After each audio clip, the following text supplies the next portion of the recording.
off, we can get into these, starting off with Jakob. The first move that happened last night around midnight, a little bit after midnight.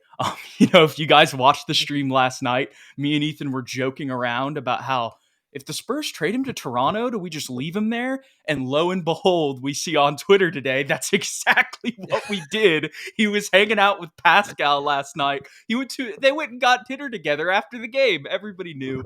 So for as much of the stuff that we talk about, people say they don't know.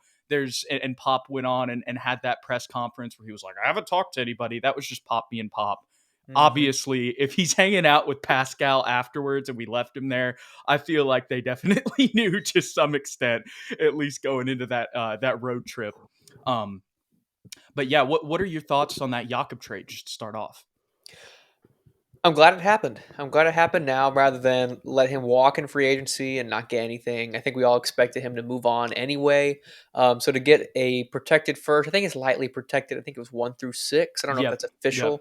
Yep. Basically, if they don't tank, we'll get their pick. Which seems pretty likely that they won't. Toronto really doesn't tank, and they have Pascal still. They just traded for Jakob. I think they're trying to kind of move forward and build around Pascal and try and get going into the playoffs a little bit further than they have in the past. So that's great to see. The second round picks all of a sudden are like candy. So I'm glad we were able to get 2 of those out of that deal. And then Khem Birch, I don't think he's a long-term piece, but somebody that can kind of fill in as the backup spot at that center position, be formidable as a defender, might get you a couple buckets a game. I think 2 years ago, he didn't play the full season. I'm assuming he got injured or something happened, but he averaged like 12 and 9 for like 20 games. And then this season, he's kind of dropped off. But just a solid backup spot to kind of fill the void there since Dedmon's not going to be playing.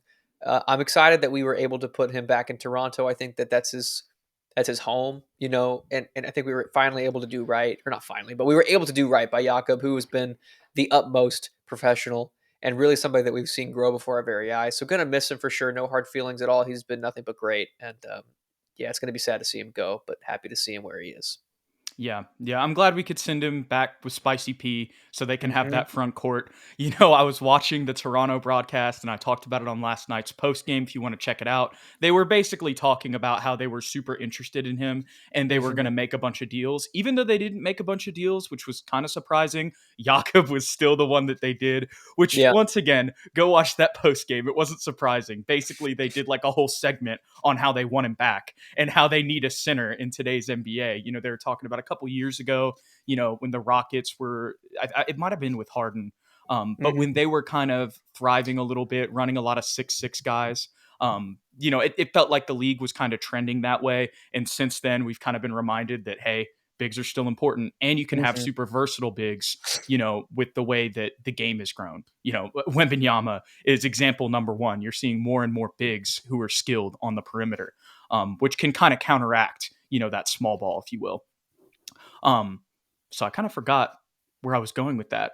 Basically that the Raptors kind of committed to that. They've been playing 6'8", kind of super switchable, lengthy guys, running Precious Achiuwa, Scotty Barnes and Pascal all together on top of OG as well. And basically the broadcasters were like, yeah, they need a center. So they got one in their boy Jakob. He gets to go back home with his boy Spicy P and try to, recreate some success in Toronto that they had when they were past there.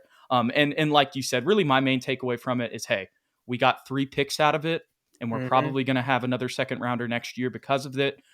Unless things go really bad in Toronto and there's some crazy injuries or something. I'm just glad we didn't lose him for nothing because he declined the extension. He's going to go to more of a winning team. It's his back home. I think this was just a solid all-around trade for both sides. A win-win for sure.